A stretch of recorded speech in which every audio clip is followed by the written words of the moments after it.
श्री ज्ञानदेव तुकाराम पंढरीनाथ महाराज की जय। माऊली ज्ञानेश्वर महाराज की जय। सच्चिदानंद सद्गुरु श्रीपाद बाबा की जय। सच्चिदानंद रामदास बाबा की जय। सब संतन की जय। आज मागच्या वेळेला निवृत्तीनाथ, ज्ञानेश्वर माऊली, सोपानदेव आणि आदिशक्ती मुक्तामाई नाही काय, या चारही भावंडाचं वर्णन आपण मागच्या प्रवचनामध्ये केलेलं आहे. तर आज आपल्याला मुक्ताई सनदला सुरुवात करायची. याच्यामध्ये 18 अभंग आहे. 18 अभंगापैकी आज आपल्याला 2 अभंगाचं विश्लेषण या ठिकाणी करायचं आहे. तर ज्ञानेश्वर माऊलींनी जो उपदेश मुक्ताबाईला केला हा निवृत्तीनाथांच्या सांगण्यावरून केला. कारण मुक्ताबाईची जवळ इच्छा स्वरूपापर्यंत पोहोचण्याची होती, परमात्मा स्वरूपापर्यंत इच्छा पोहोचण्याची होती. आणि म्हणून निवृत्तीनाथांनी ज्ञानेश्वर माऊलींना सांगितलं. ज्ञानेश्वर माऊलींनी मग मुक्ताबाईला बोध केला. तर अशा प्रकारे हे 18 अभंग आहे. मुक्ताबाईजीनं विचारलेले प्रश्न आणि माऊलीनं सांगितलेलं त्याच्यावर उत्तर. तर आपल्याला सुरुवात करायची आहे 18 अभंगाची. त्याच्यामध्ये आपल्याला 1 किंवा 2 अभंग होईल. तर या ठिकाणी सर्वात प्रथम गुरु परंपरेची माहिती दिलेली आहे. संत परंपरा, गुरु परंपरा याची माहिती या ठिकाणी दिलेली आहे. तर अभंग पहिला, आदिनाथ शंकर गौरी मनोहर खूनही साचार मच्छिंद्रनाथ.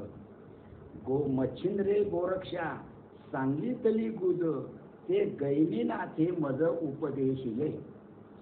तेथुनी तारक निवृत्ती आम्हाशी दाना त्रिवर्गाशी उद्धरिले. पहा, हा अभंग पहिला आहे. याचं विश्लेषण पहा.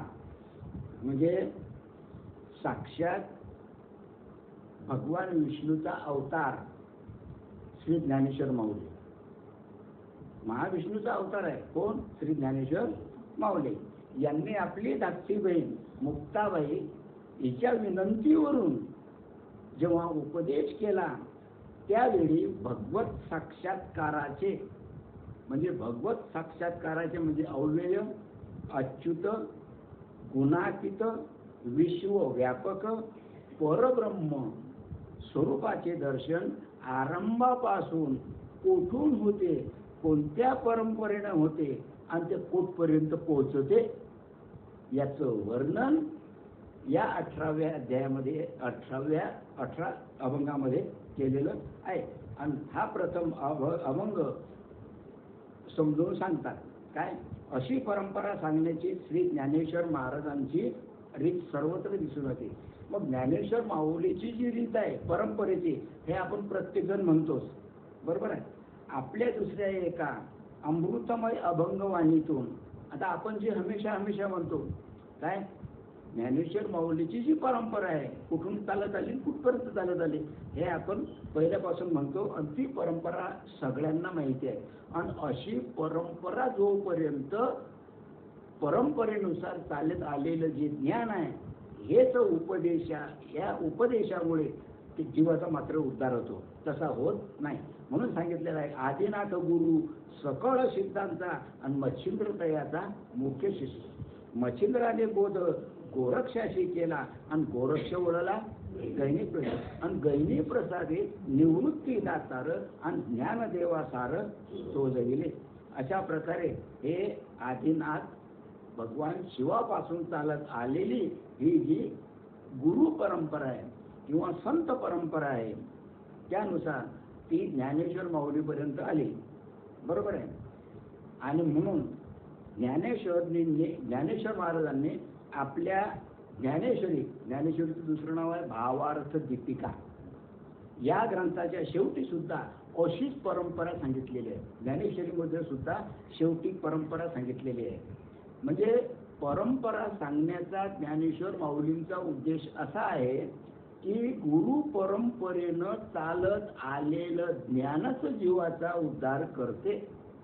आणि म्हणून ज्ञानेश्वरापासून ज्ञानेश्वर महाराजांनी गुरु परंपरेला किंवा संत परंपरेला अतिशय महत्त्व दिलेलं आहे.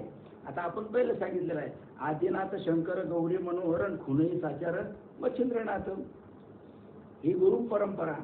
त्याचे ते कुठपर्यंत आली? निवृत्तीनाथापर्यंत. बरोबर आहे. ज्ञानेश्वर माऊली सांगतात, आणि तेच निवृत्तीनाथ आम्हाला काय झाले? तारक झाले. म्हणजे त्यांनी आम्हाला तारलं, आम्हाला उद्धरलं. बरोबर आहे. आणि म्हणून ज्ञानेश्वर माऊलींनी या ग्रंथाच्या शेवटी सुद्धा अशीच परंपरा सांगितलेली आहे. आता ती परंपरा कशी? क्षीरसिंधू परिसरी शक्तीचा कर्णकुहरी नेनो कै त्रिपुरारी सांगितले जे, तो मच्छिंद्रे सप्तशृंगी अग्नावया चौरंगी भेटला तो सर्वांगी संपूर्ण झाला.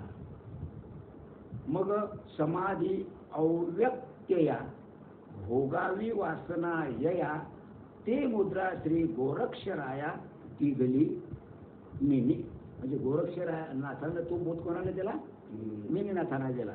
मग तिन्ही ती शांभव अद्वयानंद वैभव अशा प्रकारे ते तिन्ही जी शांभव होते, म्हणजे निवृत्तीनाथ वगैरे गोरक्षनाथ नाही काय, तर यांनी ती अद्वयानंद जी जो आनंद आहे हा आनंद उपभोगला. त्याला वैभव म्हटलेला आहे, त्यालाच खरी खरी श्रीमंती म्हटलेली आहे.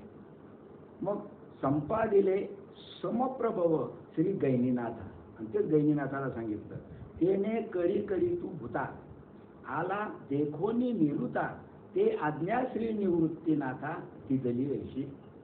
मग गैनीनाथाला ते ज्ञान कोणाला सांगितलं? निवृत्तीनाथाला सांगितलं. हा ना आदि गुरु शंकरा कुठून चालत आलेली आहे? हा लागोनी शिष्य परंपरा, आणि तिथून हे परंपरा चालत आलेली आहे. आणि बोधाचा हा संसारा झाला जो आमते. अशा प्रकारे ज्ञानेश्वरीमध्ये सुद्धा 18व्या अध्यायामध्ये ज्ञानेश्वर माऊलींनी गुरु परंपरा सांगितलेली आहे. म्हणजे ज्ञानेश्वर माऊलींनी 3 वेळा गुरु परंपरा सांगितलेली आहे की जोपर्यंत गुरु परंपरेनं तुम्हाला बोध मिळत नाही तोपर्यंत जीवाचा उद्धार होणे नाही. तुम्ही काहीही केलं तरी उद्धार नाही होत. म्हणून गुरु परंपरा ही पाठीशी असते. म्हणून आपली सुद्धा गुरु परंपरा आहे. आपली सुद्धा गुरु जशी ज्ञानेश्वर माऊलीची गुरु परंपरा, कारण ज्ञानेश्वर माऊली हे नाथ संप्रदायाचे होते. आणि आपली जी गुरु परंपरा आहे ही आनंद संप्रदायाची आहे. आदिनाथ गुरु सकळ सिद्धांचा ही जी परंपरा आहे ही कोणाची आहे? ज्ञानेश्वर माऊलीची. आणि आपली जी परंपरा आहे ही आनंद संप्रदायाची. म्हणजे आनंद संप्रदाय कोणाचा? आपला आनंद संप्रदाय. पण हा आनंद संप्रदायाचं जे मूळ आहे हे मात्र नाथ संप्रदायातूनच आहे. हे लक्षात ठेवा.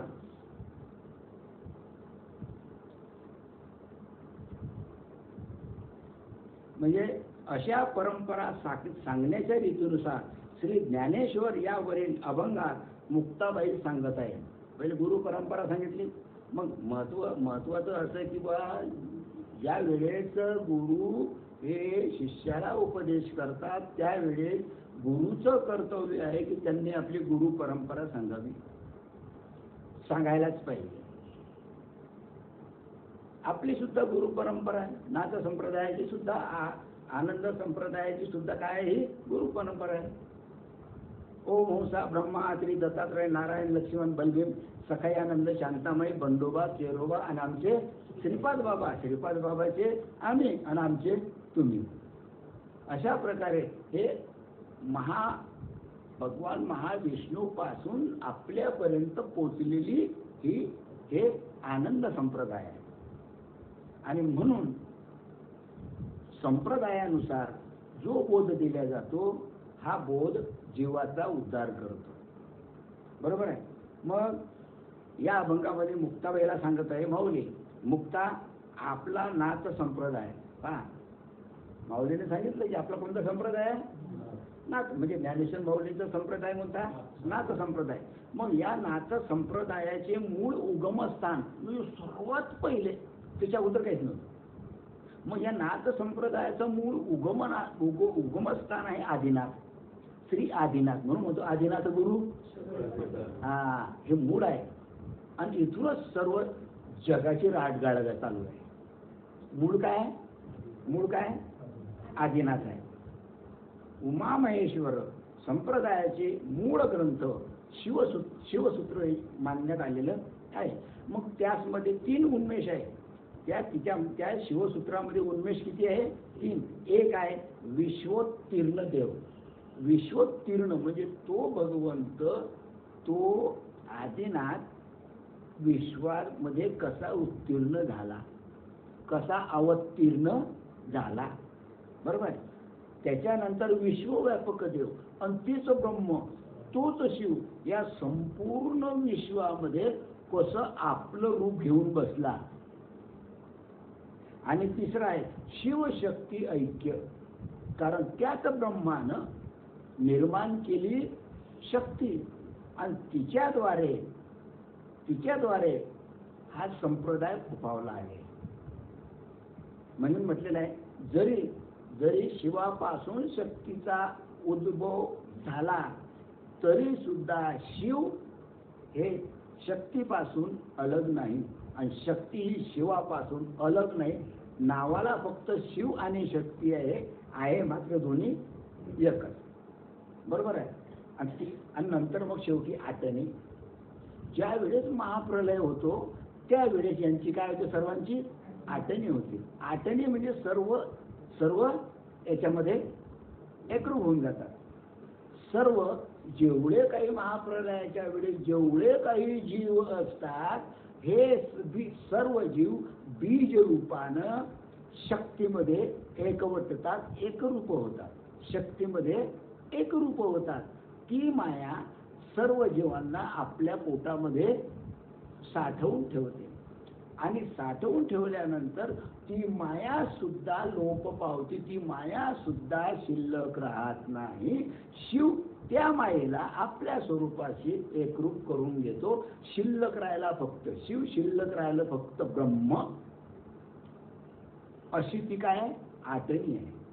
अशा प्रकारे हे 3 उन्मेष सांगितलेले आहे आणि मुख्यत्वे प्रतिपादन केले आहे. या आटणीचा संदर्भ श्री ज्ञानेश्वरांनी आणलेला आहे.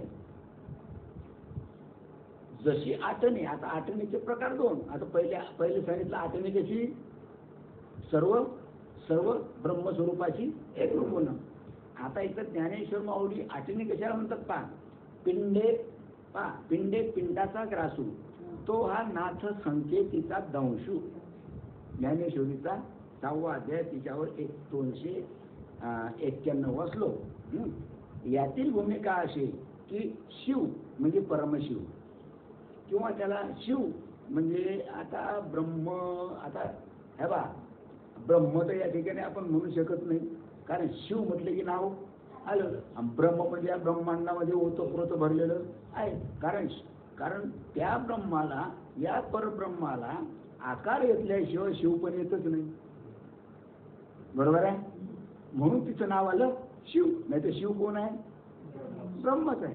आणि ते ब्रह्म या ब्रह्मांडात ओतप्रोत भरलेलं आहे. त्याला परमशिव किंवा महेश्वर किंवा अव्यय किंवा अच्युत किंवा विश्व व्यापक स्थितीरूप अवस्था, अशा प्रकारे विश्व व्यापक स्थितीरूप जी अवस्था आहे त्याला म्हटलेलं आहे परम शिव, बरोबर आहे. आणि गौरी याचा अर्थ मनोहारिणी. मनोहारिणी दुसऱ्याचं मन हरण करणारी, दुसऱ्याचं मन आपल्याकडे ओढून घेणारी गौरी म्हणजेच प्रकाश वृत्तीने. जसं भगवंत विश्वव्यापक आहे म्हणजे काय? परमशिव विश्वव्यापक आहे. तशी गौरी सुद्धा मनोहारिणी आहे आणि गौरीच्या कृपेशिवाय प्रकाश वृत्तीने होऊ शकत नाही. गौरीच्या कृपेनं प्रकाश रूपाचा अनुभव येतो आणि ती गौरी म्हणजेच आपल्या आतमध्ये असलेली कुंडलिनी शक्ती प्रकाश रूपीने. बरोबर आहे. मग तिला स्वतः म्हटलेलं आहे. बरोबर आहे. स्फुरण रूपिणी शक्ती. हिने श्री शिवास प्रश्न केला. मनोहारिणी, सर्वांचं मन हरण करणारी अशी शक्ती. हिने महेश्वराला, परमशिवाला प्रश्न केला की आपण जर देवाधिदेव आहात, आपण जर देवाधिदेव महादेव आहात, नाथांचे आदिनाथ आहात, तर मग आपण रात्रंदिवस कोणाचं ध्यान करता? काही जरूरत आहे का? आपण परमशिव आहात, आपण विश्वव्यापक आहात, आपण या ब्रह्मांडात ओतप्रोत भरलेले आहे, नाही का? मग गौरीनं प्रश्न केला की तुम्ही रात्रंदिवस कोणाचं ध्यान करता? महत्वाचा प्रश्न आहे. करायला पाहिजे काय? ब्रह्मा आहे, शिव आहे, स्वयं या विश्वामध्ये ओतप्रोत भरलेला आहे. पण तरी सुद्धा ब्रह्म काय झालं? शिव झालं, आकार घेतला. बरोबर आहे? बरोबर आहे की नाही? मग शिव म्हटल्यानंतर शक्ती आली. बरोबर आहे? हा. मग त्यांच्यामध्ये प्रश्न निर्माण झाला की तुम्ही रात्रंदिवस कोणाचं ध्यान करता? आणि या प्रश्नाच्या उत्तराच्या निमित्तानं, हा जो प्रश्न आहे, या प्रश्नाच्या उत्तराच्या निमित्तानं श्री शिवाने गौरीश, मग भगवान शिवानं गौरीला गुह्य स्वरूप ज्ञान सांगितलं. गुह्य कसं? उघड नाही बरं, डीजे लावून नाही, बँडबाजा लावून नाही, मोठ्यानं बोंबलून नाही. कसं?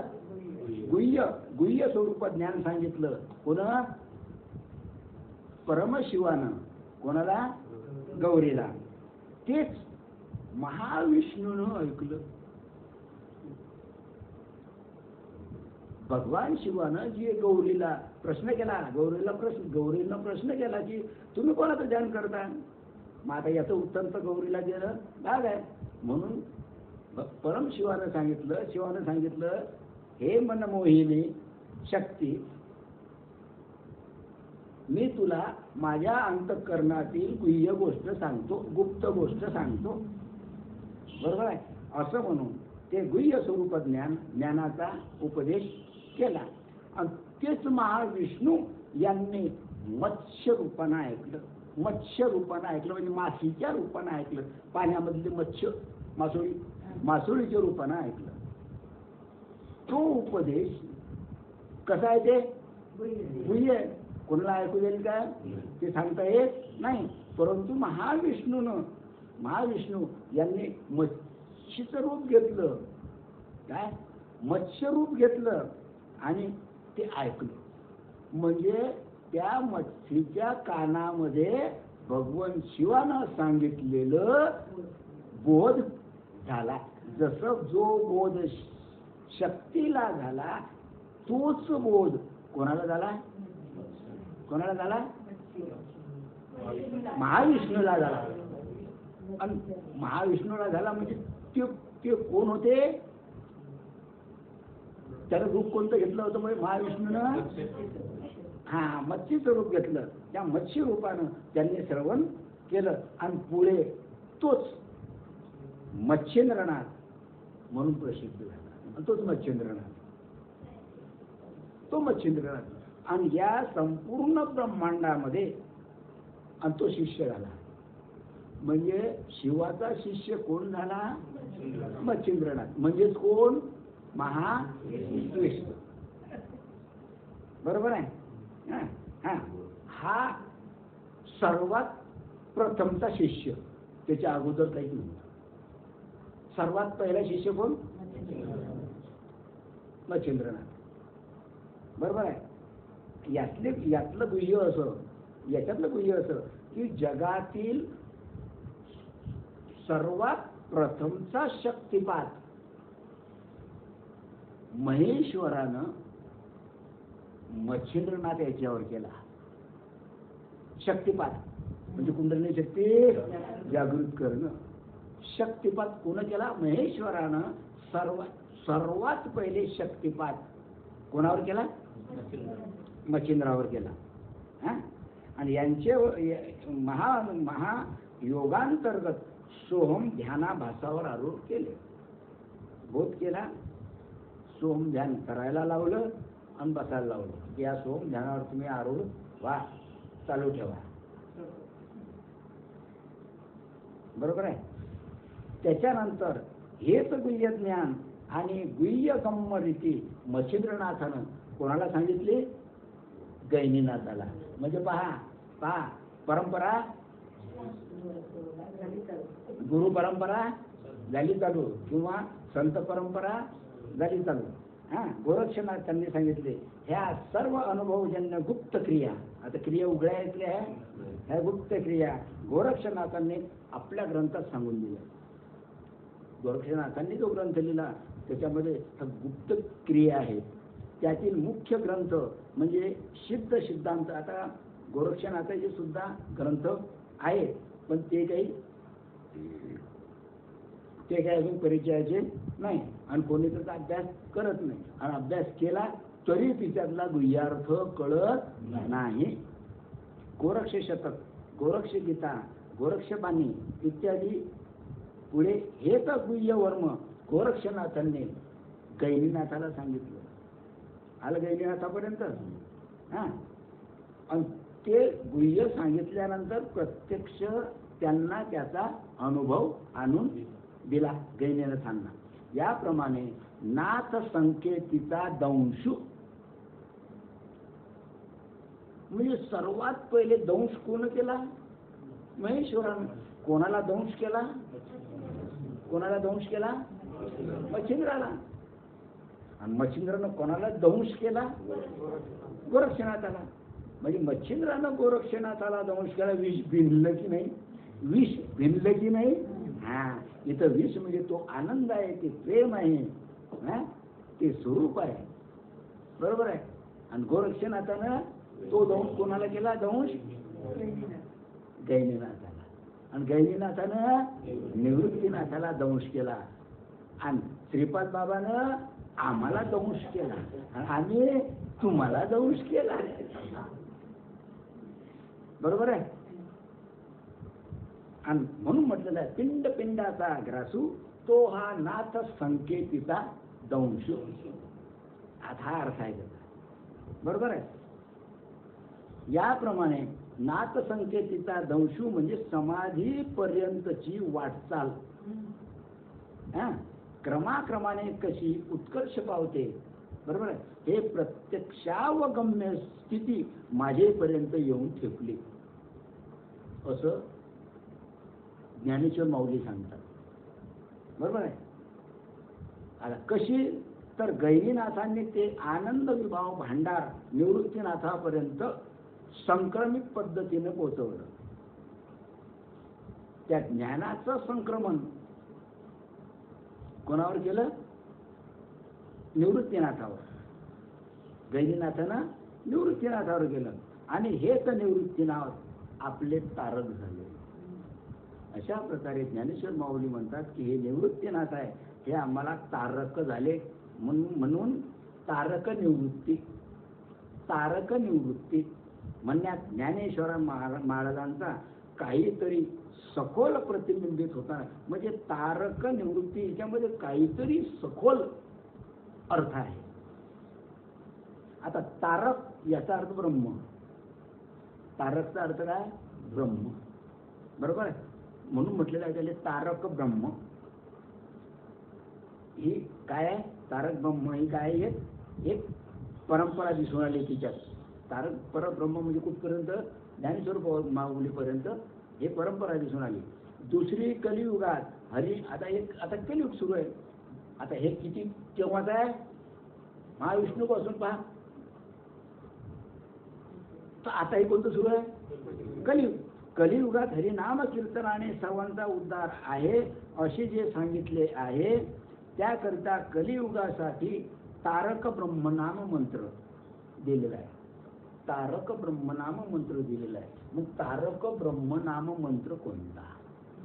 इथं दिलेले आहे, हरे राम राम राम हरे हरे, हरे कृष्ण हरे कृष्ण कृष्ण हरे हरे, असा 32 अक्षरांचा असलेला सर्व सूत हा तारक ब्रह्मनाम मंत्र आहे. काही ठिकाणी अनुग्रह देताना गुरु मंत्रात तारक राम हा शब्द गुंफतात. तारक राम याची गुंफन करतात. कारण तारक ब्रह्माकडेचा निर्देश, तारकचा अर्थ ब्रह्म, तारक हे ब्रह्माकडे त्याचा निर्देश होतो. कारण राम हा शब्द नसून तो बीजाक्षर. राम राम हा शब्द नाही, तो बीजाक्षर आहे. म्हणजे या बीजरूप शब्दामध्ये 2 शब्द होता, राम राम राम राम राम, हे बीजमंत्र आहे. पण आम्ही काय म्हणतो? राम. बरोबर आहे. त्या राम शब्दातच हे 2 शब्द आहे. बीजरूप रा आणि रा असे असल्याचे घटचक्र या पुरातन हस्तलिखित पोथीमध्ये सापडलेलं आहे. आता या ठिकाणी एक दुसरा मुद्दा स्पष्ट होणे आवश्यक आहे. कोणता? श्री ज्ञानेश्वर निवृत्ती हे तत्व मानित असल्याचे दिसून येते. ज्ञानेश्वर माऊलींनी निवृत्तीनाथांना तत्व मानलेलं आहे. निवृत्ती म्हणजे तत्व. कोणत्याच प्रकारची वृत्ती त्या ठिकाणी शिल्लक राहिली नाही. ती वृत्ती स्वस्वरूपात एकरूप झाली, ब्रह्मस्वरूपात एकरूप झाली. बरोबर आहे. म्हणून निवृत्ती, वृत्तीची निवृत्ती झाली, वृत्ती खलास झाली म्हणून निवृत्ती. म्हणून निवृत्ती हे तत्व आहे. निवृत्ती तत्व आहे. आम्ही नुसतं नाव माऊली निवृत्तीनाथ म्हणतो, निवृत्ती म्हणतो, पण विचार गुह्य काय? निवृत्ती हे काय? एक तत्व आहे. आणि तेच तत्व तुमच्या आमच्या आतमध्ये भरलेलं आहे. मग माऊलींना हे मान्य आहे की निवृत्ती हे काय? तत्व आहे. आणि त्याचा निर्देश, त्या तत्वाचा निर्देश ब्रह्मस्वरूपाकडे झालेला आहे. पहिले सांगितले तत्व ज्या ब्रह्मांडात उत्पत्त भरलेला आहे आणि त्याचा निर्देश ब्रह्मस्वरूपाकडे आहे, आत्मस्वरूपाकडे आहे. म्हणून अमृतानुभवामध्ये सुद्धा तुम्ही ऐकलं असेल किंवा लक्षात असेल, निवृत्ती जयाचे नाव झालेलं आहे. बरं आपले निवृत्ती जयाचे नाव, निवृत्ती जयाचे पर्व, जया निवृत्तीची राणी व निवृत्तीची काहीच नाही राहिलं.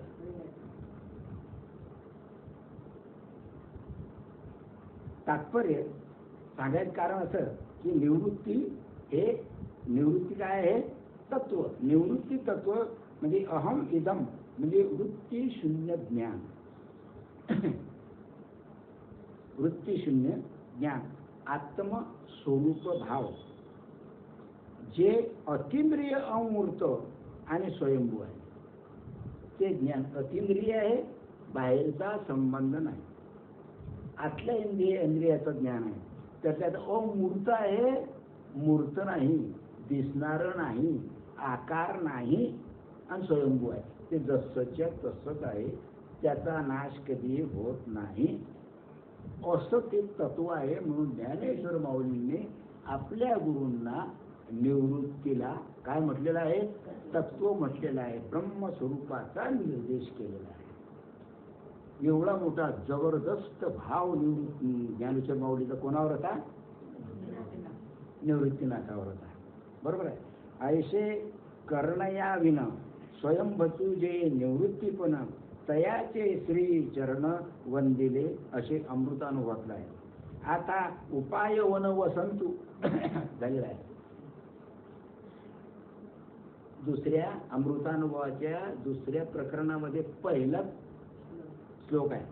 आता उपाय वन वसंतू, जो आज्ञेचा आहे वतंतू आणि अमूर्तची परिमूर्तू कारण्याचा. आहे अमूर्त, आहे अमूर्त, पण झाला मूर्त. माझ्या निवृत्तीनाथ ज्ञानेश्वर माऊली म्हणतात, माझे सद्गुरू हे तत्व आहे, निवृत्ती आहे, कोणत्याच प्रकारची वृत्ती त्या ठिकाणी आहे नाही, ते ब्रह्मस्वरूप आहे. म्हणजेच ते अमूर्त आहे.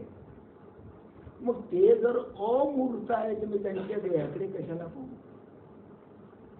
अमूर्त म्हणजे दिसायचं काम नाही, मूर्त म्हणजे दिसणे. आता तुम्ही सर्व मूर्त आहे, मूर्त. अमूर्त आत्मतत्व अमूर्त आहे. तसे माझे सद्गुरू अमूर्त आहे, म्हणून मी त्यांचे चरण वंदन करतो. दुसरी गोष्ट ते कारुण्याचा. कारुण्य म्हणजे दया, करुणा. आणि हे निवृत्ती तत्व तारक आहे आणि तेच मला तारणार आहे. याच्यामध्ये ता म्हणजे तत् म्हणजे ते, हे शिवबीज झालं. र हे झालं विष्णुबीज आणि क झालं हे ब्रह्मबीज. काय निवृत्ती हे तत्व तारक आहे. समजून घ्या.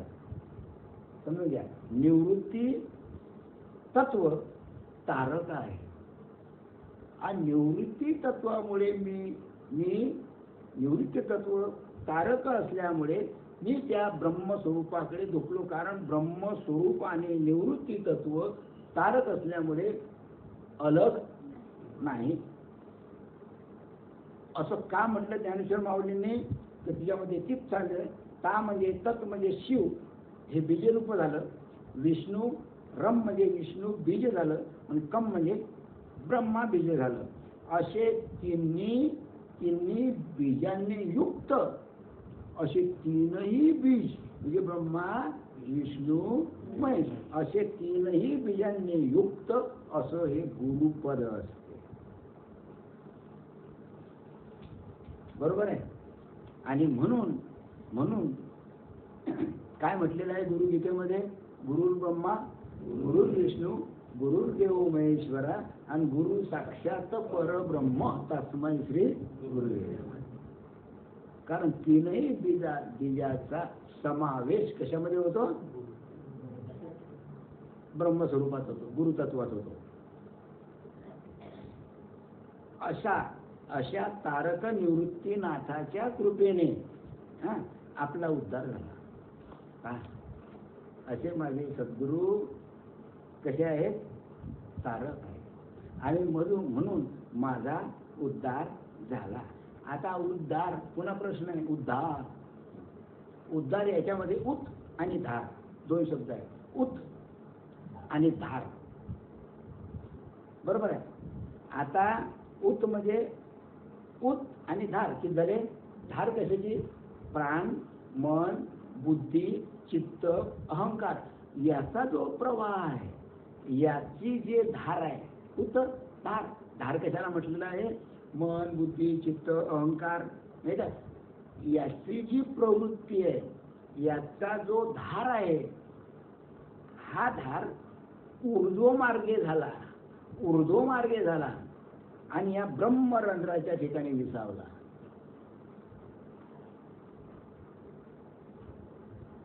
जोपर्यंत इथं ब्रह्मरंध्राच्या ठिकाणी तो विसावत नाही तोपर्यंत जीवाचा उद्धार होणे नाही. परंतु ही धार कुठं पाहिजे? उत म्हणजे वर पाहिजे. ती खाली गेली की मायेमध्ये अटकला.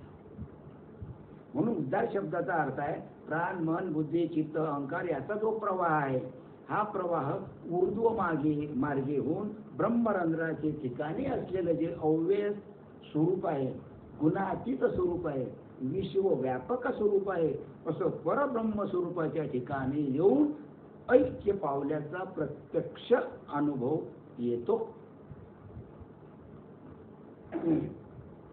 याचा अर्थ असा, अस्थि, भाती आणि प्रिय. अस्थि, भाती आणि प्रिय याच्या पलीकडे, याच्या पलीकडे जीव, शिव, ईश्वर याच्या पलीकडे.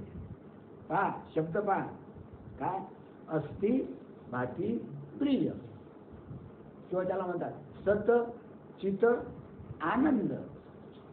जीव, शिव, ईश्वर याच्या सुद्धा पलीकडे असलेले जे षड्गुणेश्वर्य स्थिती निर्माण होणे, म्हणजेच सच्चिदानंद, अजयत्व, अमरत्व, अविनाशत्व एवं समसुखत्व अनुभवून कृतार्थ होणे, असे हे अनुभवजन्य गुह्य ज्ञान, हे गुह्य ज्ञान मी तुला उद्बोधित करीत आहे. असं जे एवढं गुह्य ज्ञान आहे हे मी तुला उद्बोधित करतो, म्हणजे तुला सांगतो. ते जीवाचे कान करून ऐक. जीवाचं कान करू नये म्हणजे सर्व लक्ष इकडे येते. म्हणून ज्ञानेश्वरीच्या 9व्या अध्यायामध्ये सांगितलेलं आहे, तरी अवधान एकले दिगे, मग सर्व सुखाशी पात्र होईचे. आणि हे प्रतिज्ञोत्तर माझे उघड आहे का. अरे बाबा, तू जर मनाचं कान करशील ना, तर तू या सुखाला पात्र होशील, या ब्रह्मसुखाला, या आनंदमय सुखाला तू काय होशील, पात्र होशील. ज्ञानेश्वरीतला 9वा अध्याय, तिच्यातला पहिलाच श्लोक, पहिली जोडी आहे, बरोबर आहे. मग इथं काय सांगितलं, ज्ञानेश्वर माऊलींनी सांगितलं मनाचं कान कर. आता इकडे आम्ही नुसतं मोबाईल लावून दिला, इकडे काम करू राहा. सत्संग चांगला होतो, सत्संग चांगला होतो, वा वा, हा सत्संग ऐकून राहिले, मनाचं कान करून राहिले का तुम्ही? नाही. मग तो सत्संग ऐकून का खायला? असंच होणार आहे. आम्ही तो सत्संग ऐकला, कसं झाला, फार छान झाला. आपण मनाचं कान करून नाही ऐकला ना, नुसता ऐकला. इकडे कामधंदे सुरू, कामधंदे सुरू, भाकरी टाकणं सुरू, स्वयंपाक करणं सुरू, आणि मोबाईल लावून दिला. हा, मनाचे काम केले. मनाचे काम कसे काय केले?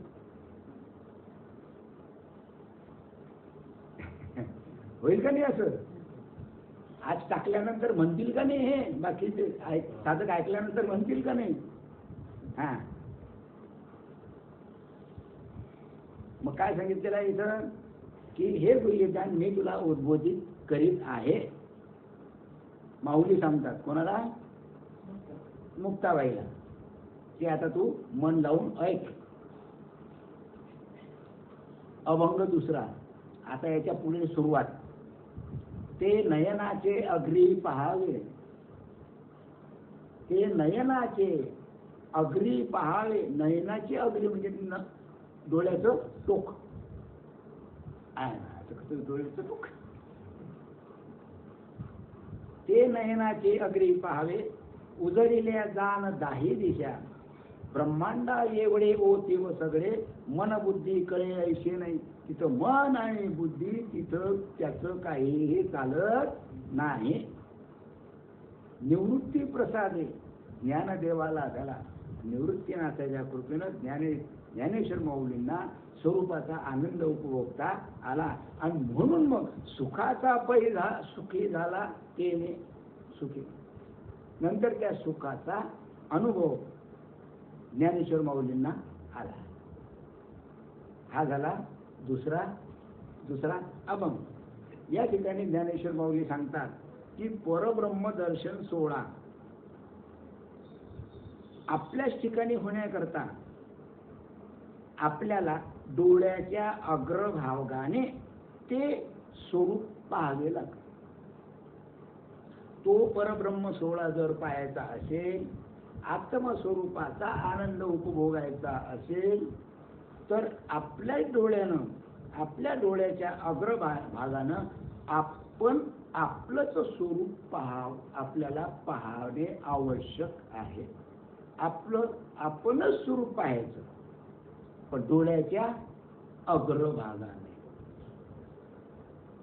आहे जरा शब्द कठीण आहे. दर्शन शब्दातील एक अर्थ पाहणे. आता कसं पाहायचं? पाहणं म्हणजे काय? पंढरपूरला गेलो, उदाहरण पंढरपूरला गेलो, विठ्ठलाची मूर्ती पाहिली. कशानं पाहिली? डोळ्यानं पाहिली. पाहणे. कशाला पाहिलं?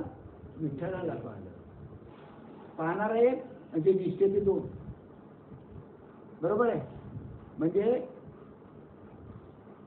दर्शन, विठ्ठलाचं दर्शन करणं, विठ्ठलाचं दर्शन घेणं म्हणजे प्रत्यक्ष आपल्या डोळ्यानं विठ्ठलाची मूर्ती पाहणं.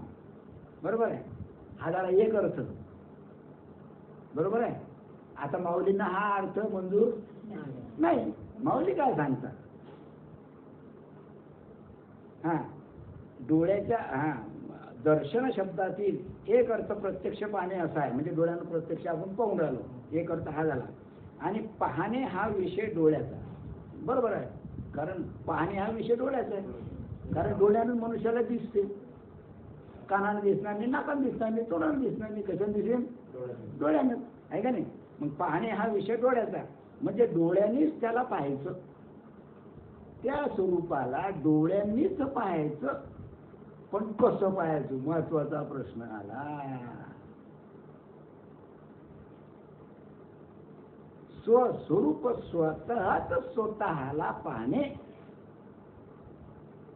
पण कशानं? कशानं? नयनाचे अग्री. नयनाचे अग्री, डोळ्याचं टोक. आला प्रश्न. हे असं पाहणं नाही. पाहायचं झालं. डोळ्यांनीच त्याला पाहायचं. म्हणजे कोणाला? त्या स्वरूपाला, आत्मस्वरूपाला डोळ्यांनीच पाहायचं. पण कुठे? बाहेर की देहाच्या आत? देहाच्या आत पाहायचं, बाहेर नाही.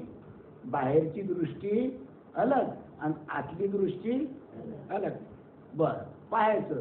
कसं पाहायचं हा एक प्रश्न आहे. कसं पाहायचं त्याला? जर सहज बाहेरच दिसणारा असता, जर आता बाहेर दिसणारा असता, तर अर्जुनाला सर्वात पहिले विश्वरूप दिसलं असतं का नाही? गीतेमध्ये 11वा अध्याय. सहजच जर पाहिलं असतं, अर्जुनाने जर सहजच पाहिलं असतं भगवंताकडे, श्रीकृष्णाकडे, तर विश्वरूप दिसलं असतं का नाही? मग विश्वरूप दिसलं काय? भगवंताला. मग त्याला डोळे नव्हते काय अर्जुनाला? आणि समोर भगवंत नव्हते काय? मग विश्वरूप दिसलं काय? नाही दिसलं. कारण नयनाची अग्री नव्हतंच. या डोळ्यानं पाहिलं.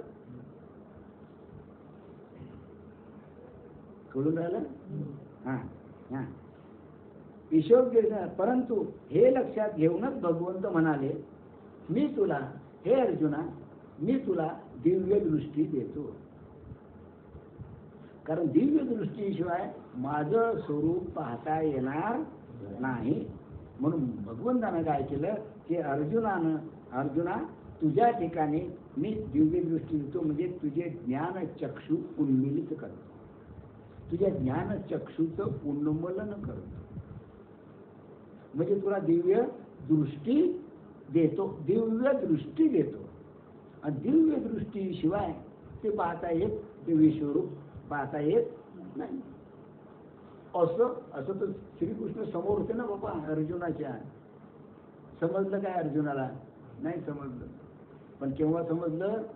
दिव्य दृष्टी दिल्यानंतर. म्हणजे भगवंतानं उन्मिलन केलं दृष्टीचं, दिव्य दृष्टी दिली आणि मग सांगितलं बाबा रे माझं आता खरं खरं रूप पहा. आणि मग पाहिलं,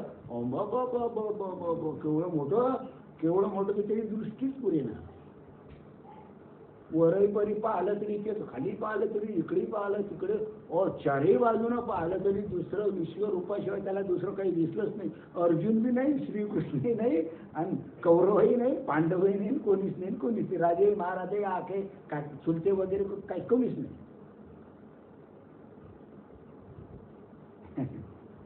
याच्यातलं विजयवर्मा असं की सद्गुरूंनी शिष्याची प्राण, मन, बुद्धी आणि चित्त याची जी शक्ती आहे ती काय केलेली असते?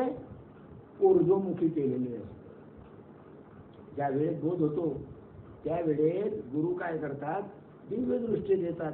त्या बोधाच्या द्वारे, बरोबर, बोध दिल्यानंतर आता कृपा करणं याचा अर्थ काय, बोध देणं, याच्या बोध देणं, नाम देणं याचा अर्थ कृपा करणे. काही काही लोक म्हणतात हा आमच्यावर कृपा राहू दे, आमच्यावर कृपा राहू दे. अरे तुला नाम मिळालं, कृपा आहे ना बाबा.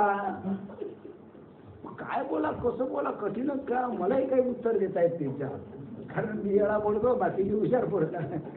आमच्यावर कृपा राहू दे, काय बोला, कठीण काम.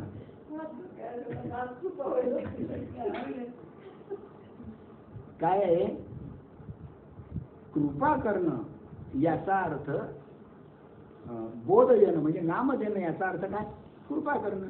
ज्या वेळेस सद्गुरू शिष्यावर कृपा करतात म्हणजे नाम देतात, त्यावेळेस त्याच्या प्राण, मन, बुद्धी, चित्त आणि अहंकार हे ज्या शक्ती असतात ह्या काय होतात, ऊर्ध्वमुखी होतात. म्हणजे खाली राहत नाही, त्या ऊर्ध्वमुखी होतात, म्हणजे वर येतात. ऊर्ध्वमुखी केल्यानंतर त्या अभ्यासकाला ध्यानाभ्यासाच्या योगाने विश्वव्यापक परब्रह्म स्वरूपाचं दर्शन होतं. मग त्याला विश्वव्यापक त्या परब्रह्म स्वरूपाचं म्हणजे भगवंताचं काय होते, दर्शन होते. ते दिव्य दृष्टीनं होते. मग आम्हाला परब्रह्म स्वरूपाचं दर्शन झालंच नाही.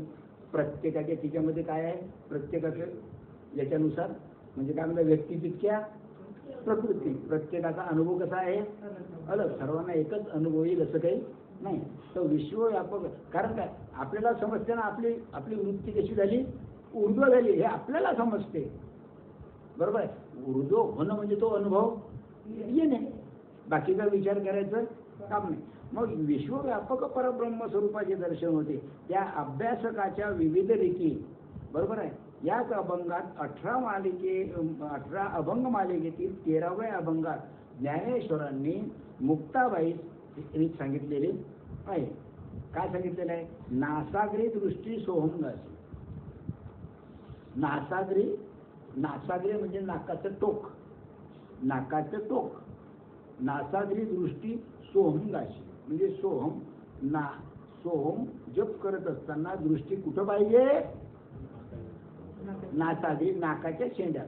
आता प्रश्न असा आला, नाकाचा शेंडा कोणता, हा नाकाचा शेंडा, नाकाचा शेंडाच आहे ना.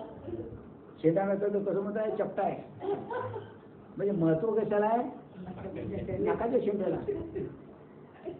बरोबर आहे. आणि सर्व कुठं पाहतात, नाकाच्या शेंड्याला.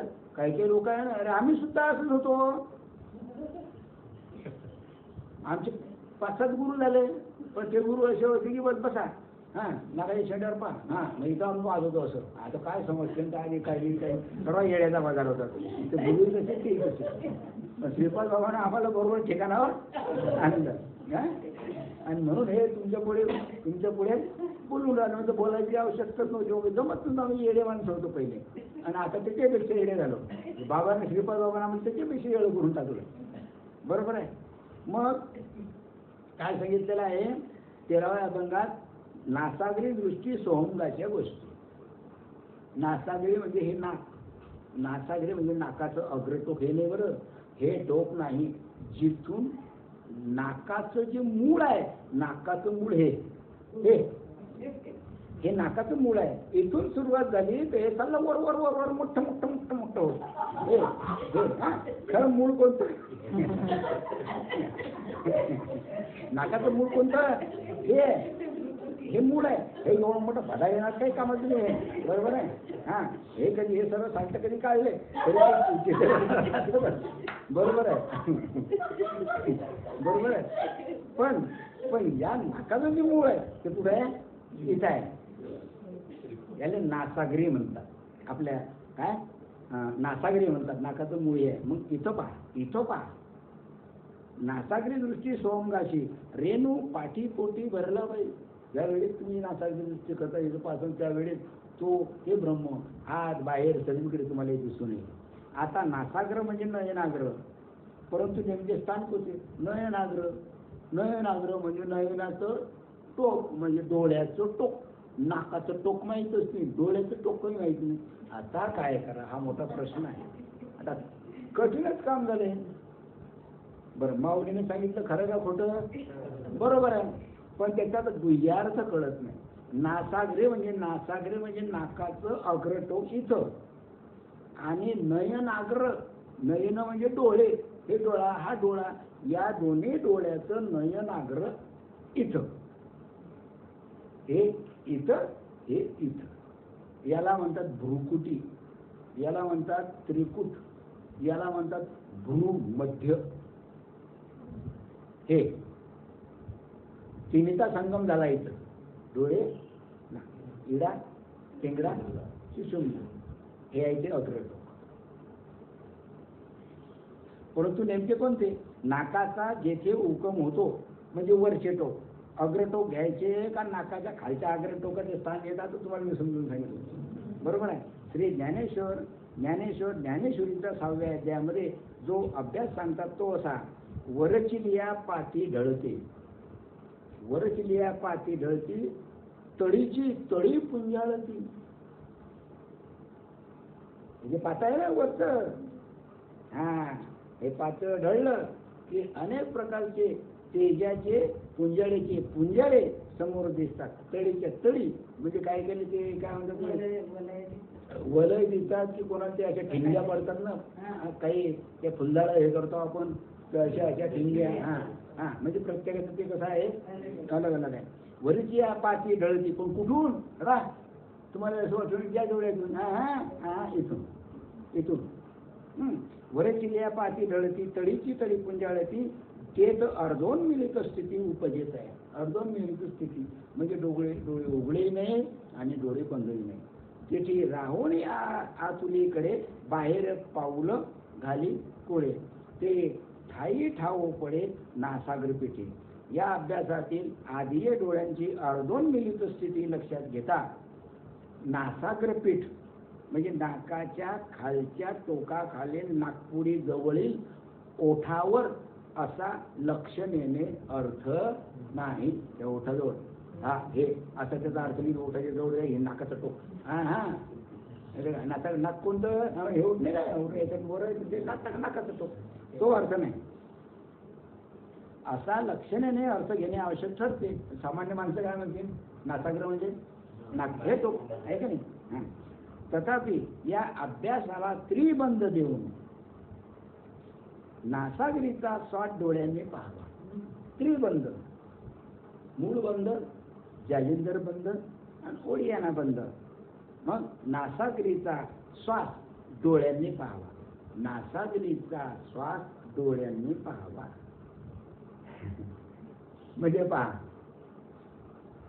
नासागरी म्हणजे इथं, डोळ्यांनी पहा म्हणजे याचं मूळ हे इथं पहा, असं नाही. असं नाही. नासागरीचा श्वास डोळ्यांनी पाहावा. तो श्वास नासागरीचा डोळ्यांनी पाहावा आणि कानांनी ऐकावा. कानांनी ऐकावा.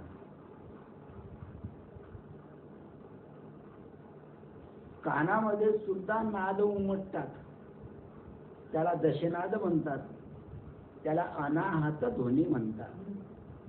ते 10 नाद आहेत. त्या नादाचं वर्णन येईनच म्हणा पुढे. फक्त किती नाद आहेत ते? दशनाद आहे. तर प्रत्येकाला कोणाचा आपल्या विण्याचा येते, कोणाला टाळाचा येते, कोणाला मृदंगाचा येते, नाही काय, असे अलग अलग अलग अलग नादाचे काय प्रकार आहे का. ते आभाळ गरजदार सारखा येते, असे अलग प्रकार आहेत. नासागरीचा स्वाद डोळ्यांनी पाहावा, कानांनी ऐकावा, सोमनाद ऐकत बसावे लागते. अशा प्रकारे तो सोमनाद ऐकत बसायचं. मध्ये कधी कधी बसले आपलं सुरू. कानांनी नाद आहेत, डोळ्यांनी प्रबोध आहेत. इकडे लक्ष दिले की तो जो नाद आहे हा नाद आपोआपच ऐकायला येतो.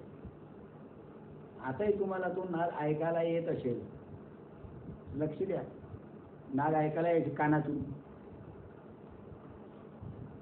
येतो की नाही?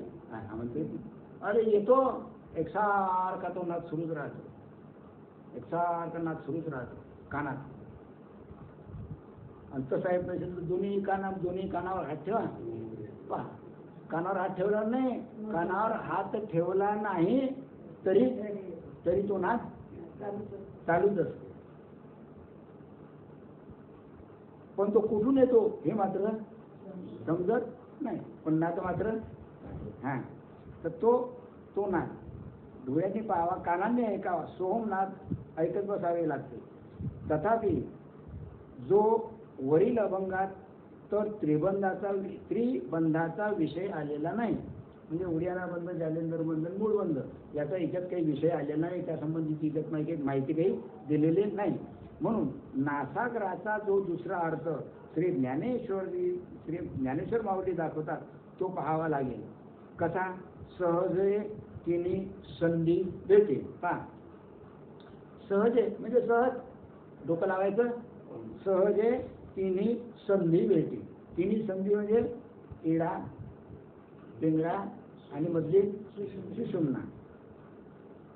जेत भ्रूपल्लवा पळे गाठे. आणि तिथं भ्रूपल्लवाची म्हणजे या त्रिकुटामध्ये या भ्रूपल्लवावर इथं भ्रूकुटीमध्ये तिथं गाठ पडते, म्हणजे तिथं आपल्याला त्याचा अनुभव येतो.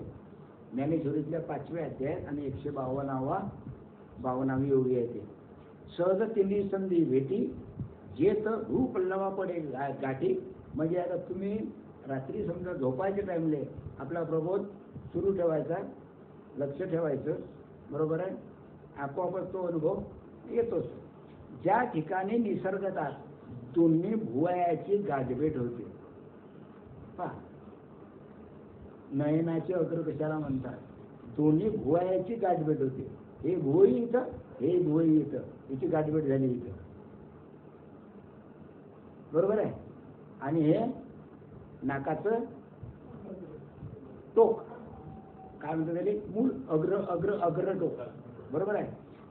दोन्ही भुवयाची गाठभेट होते त्या भ्रुकुटी मध्यात, याला भ्रुकुटी म्हणतात. कोणी भ्रूपल्लव म्हणतात, कोणी भ्रुकुटी म्हणतात, कोणी त्रिकुटी म्हणतात. इथं आज्ञाचक्र आहे, चक्र म्हटलं तर इथं म्हणतात आज्ञाचक्र. भ्रुकुटी मध्यात म्हणजे तर नाकाच्या उगमाच्या वरील, नाकाचा उगम इथून झाला, नाकाच्या उगमाच्या वरील अंगाकडे अग्र टोकावरील आतून दोन्ही डोळ्याची बुब्बुळे न हलवता केवळ एकाग्र दृष्टीने एक टक लावून म्हणजे बिलकुल इथं आतमधली दृष्टी कुठं?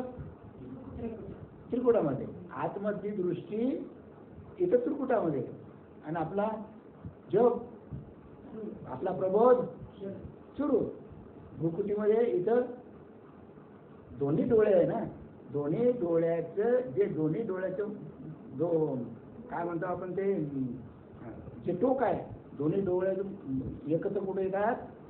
इथे येतात, या भ्रूमध्यामध्ये, बरोबर आहे.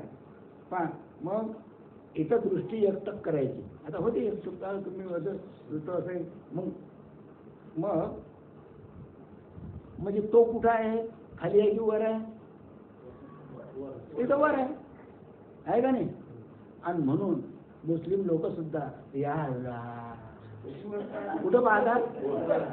आणि आपल्याला एखाद्या वेळेला जर काही फारच कठीण प्रसंग आला तरी भगवंता माझ्याकडे लक्ष कुठं पाहतो? आणि तो आहे कुठं?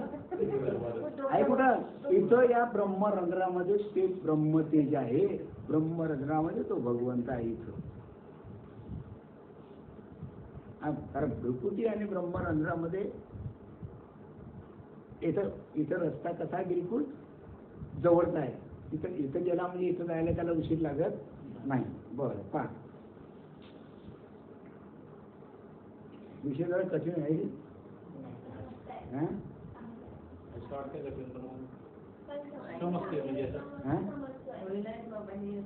होय, अरे कितीदाही वाचलं तरी धीरे धीरे एकदम नाही समजत. ते तुम्ही 10 वेळा ऐकलं तिथे समजेल.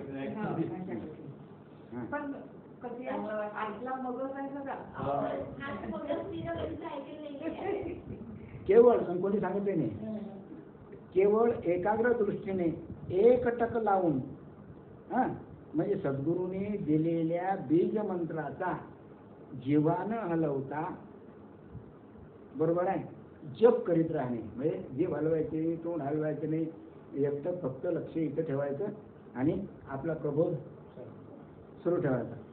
एकाग्रतेचा परिणाम म्हणून डोळ्यातीलच आत्मप्रभा, डोळ्यामध्ये ती आत्मप्रभा आहे, बरोबर आहे, नित्य नूतनपणाने सतेज होत होत काही कालावधीनंतर पहिले तुम्हाला बिलकुल ज्योती दिसेल, बिलकुल थोडासा प्रकाश देईल, मग ज्याच्यापेक्षा देईल त्याच्यापेक्षा दिसेल, त्याच्यापेक्षा मग भयंकर तेज प्रकार म्हणजे प्रकाश दिसतो, प्रखर असा प्रकाश दिसतो, जणू काही 10 दिशा उजळून गेल्या.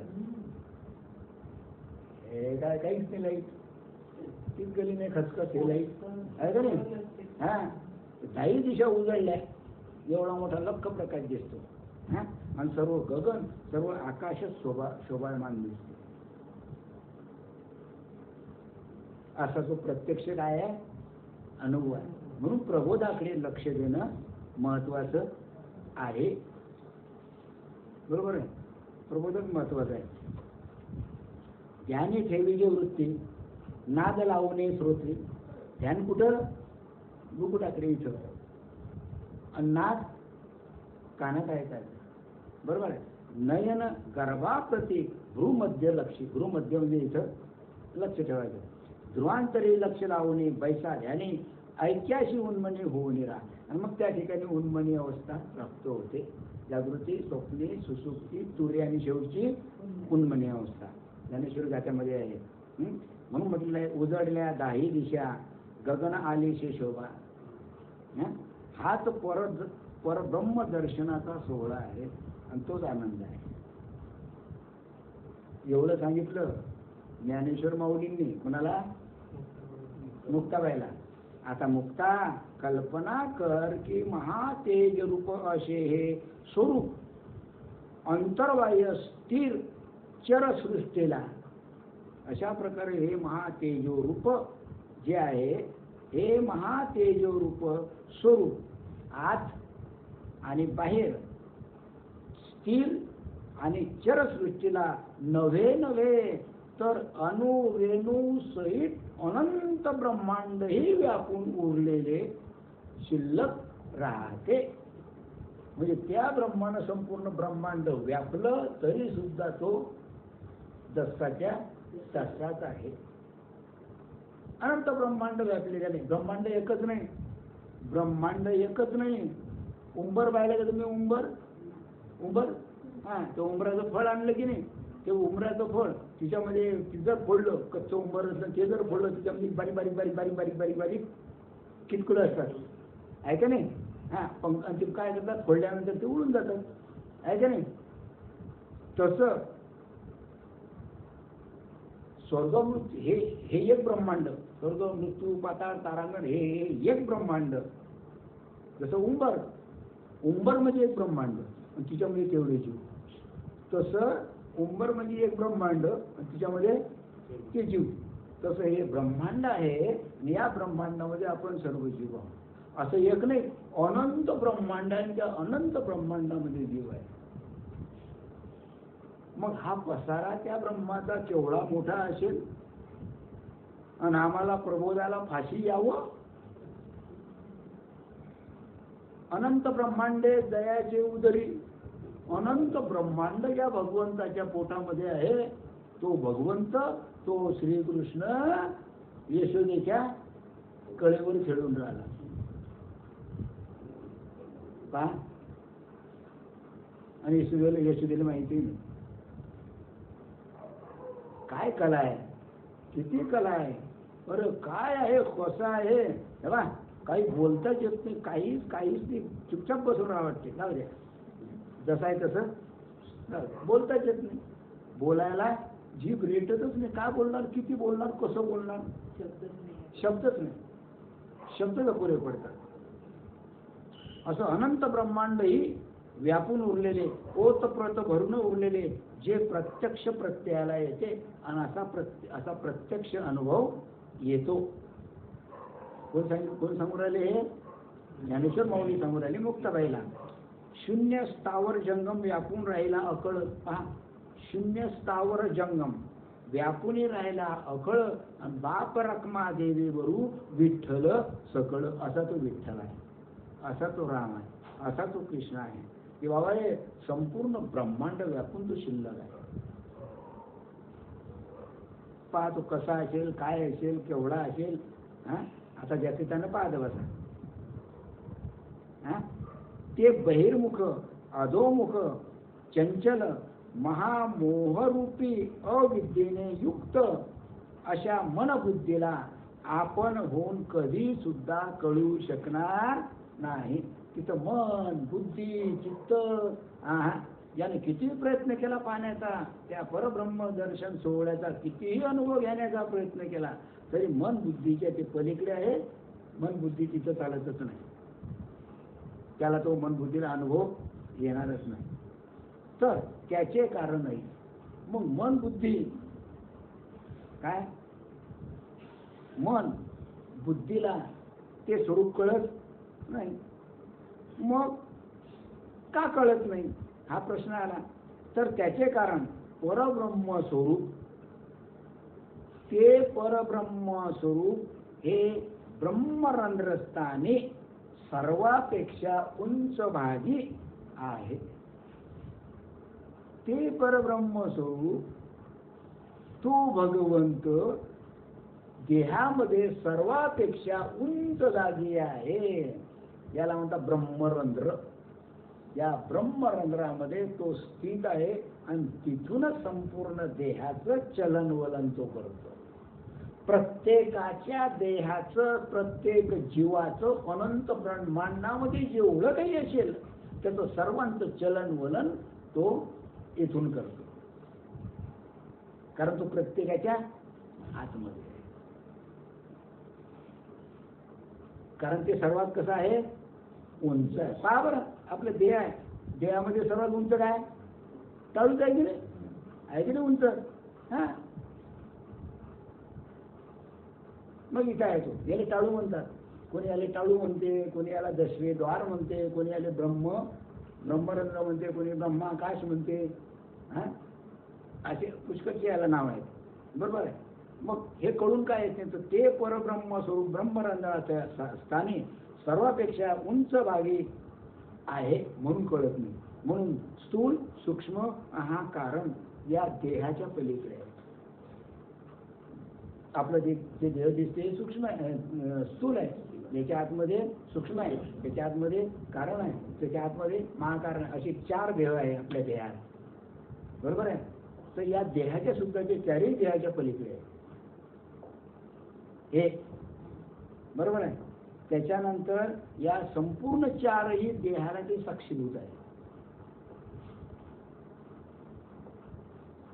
तुमच्या मनात काय विचार आहे, बरोबर आहे, हे त्याला कळत. कारण ते कुठे आहे, ब्रह्मरंध्रस्थानी, आणि त्यालाच विठ्ठल म्हटलेलं आहे. जेव्हा नव्हते चराचर तेव्हा होते पंढरपूर. हे पंढरपूर आहे, दशवेद्वार. हे पंढरपूर चराचर काहीच नव्हतं तरी तो होता एकटा.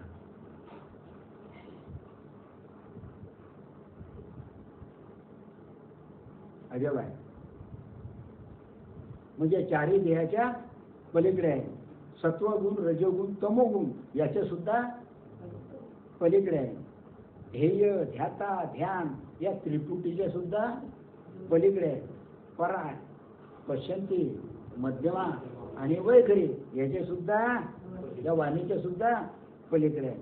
आणि म्हणून ते मन आणि बुद्धीची झेप इतकी सखोल तिथपर्यंत पोहोचू शकत नाही. इथपर्यंत पोहोचतच नाही. सर्व खालीच चालू आहे.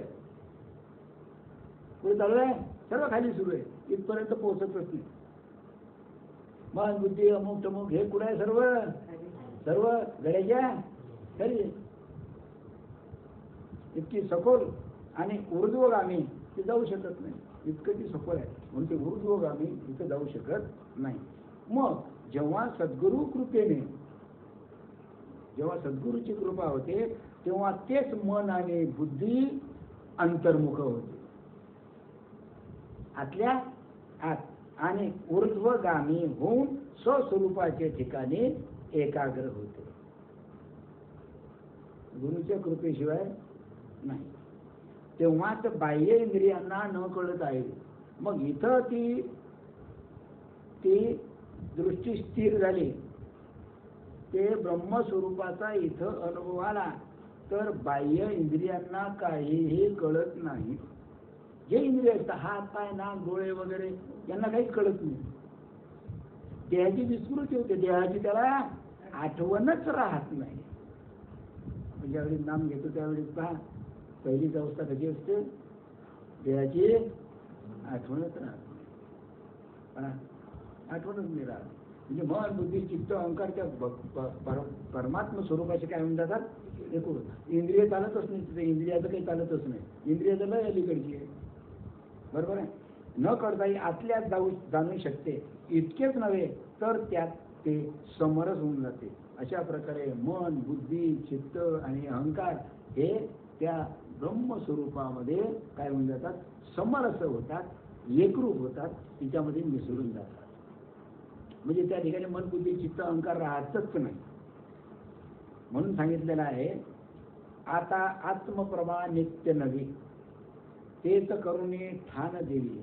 मग आत्मप्रभा नित्य नवी, हे आत्मप्रभा जी आहे, आत्मज्ञान आहे, हे नित्य नवीन आहे. नवीन नवीन नवीन नवीन. आता मला सांगा, सूर्य आहे असं कोणी आतापर्यंत म्हटलं काय की काय रोज उगवतो? कालच तर उगवला होता, बासा झाला. हा सूर्य कधी बासा होते का? बासा होते का? 4 दिवस झाले उगवून राहिला, 4 दिवस बासा शिळे अन्न खात नाही. आणि सूर्य बासा होते कधी? कधीच होत नाही. तसं हे आत्मस्वरूप आत्मप्रवाही नित्य नवीन नवीन नवीन नवीन वाटते. मनुष्याला हवे वाटते, तिच्यामध्ये आवड निर्माण होते. जो इंद्रिय चोरून गेली तयाशीच फावे. ज्यानं इंद्रियाले चोरलं म्हणजे इंद्रिय शिल्लकली राहिले त्यालाच त्याचा अनुभव येईल. महाशुद्धाचा वर्ण निळा, अव्यक्त तेजाचा ओतीव गोळा. अशा प्रकारे त्या स्वरूपाच्या ठिकाणी नीळ वर्णाची ज्योत निर्माण होते. तोच तेजाचा पुतळा, तोच परब्रह्म सोहळाचा अनुभव. ग्रासूने ठेवला भूगोळा, याची डोळा पाहती. थोडक्यात सांगायचं म्हणजे तो अभ्यासू साधक. काय अभ्यासू साधक? आपण सर्व कसे आहे? साधक आहे.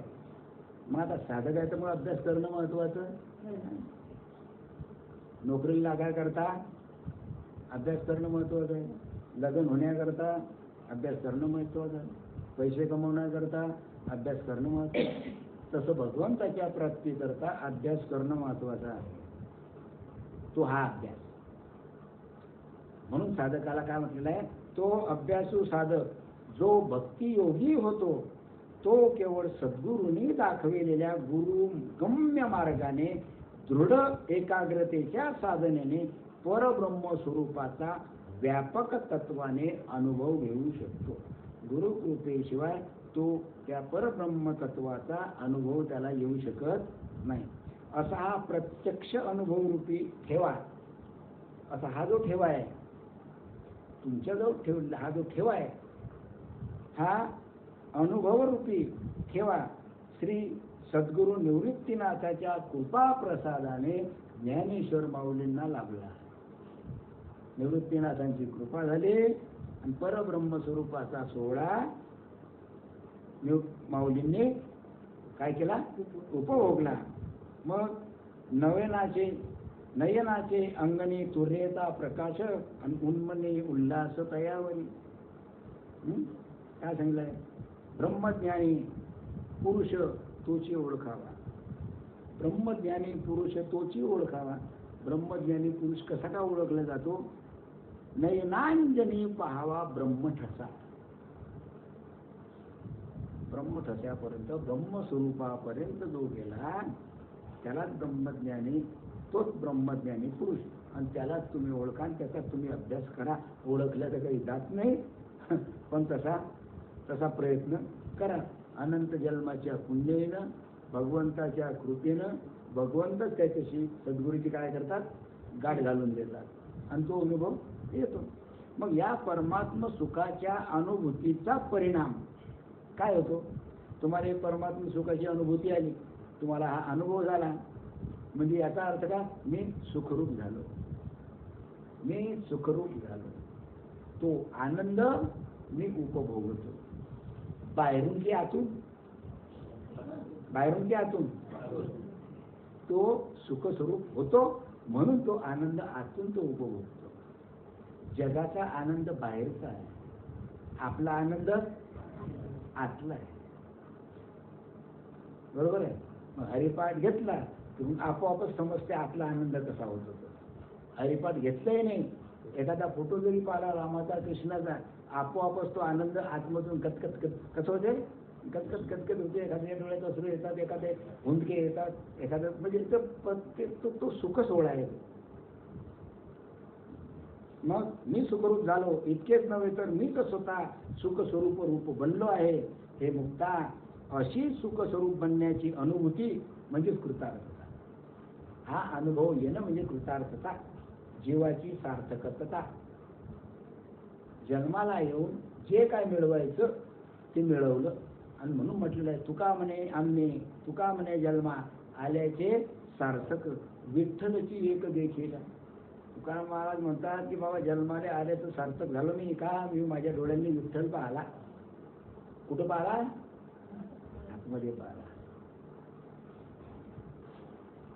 तर आज पहिला आणि दुसरा अभंग झालेला आहे. आता याच्या पुढे